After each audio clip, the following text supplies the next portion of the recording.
Hi friends, ఈ video అయితే మా ఇంటి గృహప్రవేశం రోజు తీసిన వీడియోయే. మార్నింగ్ పూజలన్నీ పూర్తయిపోయిన తర్వాత భోజనాలు అయ్యాక 3 ఆ టైంకి అయితే లలితా అష్టోత్తరం చదవడానికి అయితే వచ్చారు. కొత్తగా గృహప్రవేశమైన ఇంట్లో ఈ లలితా అష్టోత్తరం 9 సార్లు చదివితే చాలా మంచిదని చెప్పారని అత్తయ్య అయితే లలితా అష్టోత్తరం అయితే పెట్టించారు. ఆ అష్టోత్తరం చదువుతుంటే నేనైతే లలితాదేవికి పూజ అయితే చేశాను.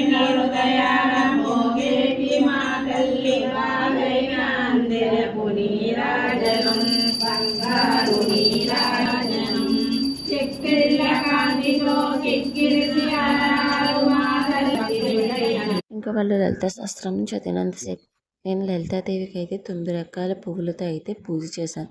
పూజ మొత్తం పూర్తయిన తర్వాత ఇలా హారతి అయితే ఇచ్చాను.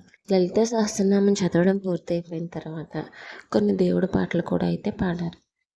ఇంకా హారతి అది ఇచ్చేసిన తర్వాత లలిత సహస్రనామం చదవడానికి వచ్చిన వారికి తాంబూలం అయితే ఇస్తాం కదా, ఆ తాంబూలంతో పాటు మేము శారీ కూడా అయితే పెట్టాం. ఇంకా వాళ్ళకి బొట్టు పెట్టి తాంబూలం అయితే ఇచ్చి కాళ్ళకైతే దండం పెట్టుకుంటున్నాను. ఇలా అయితే లలిత సహస్రనామం పూజ కూడా చాలా బాగా జరిగింది. చాలా హ్యాపీ అనిపించింది. కానీ ఈ వీడియో ఎడిటింగ్ చేసి అప్లోడ్ చేయడానికి ఎంత టైం పెట్టిందో నాకే తెలుసు. 3 డేస్ నుంచి ట్రై చేస్తున్నాను. డౌన్లోడ్ ఇష్యూ అయితే చాలా వచ్చింది.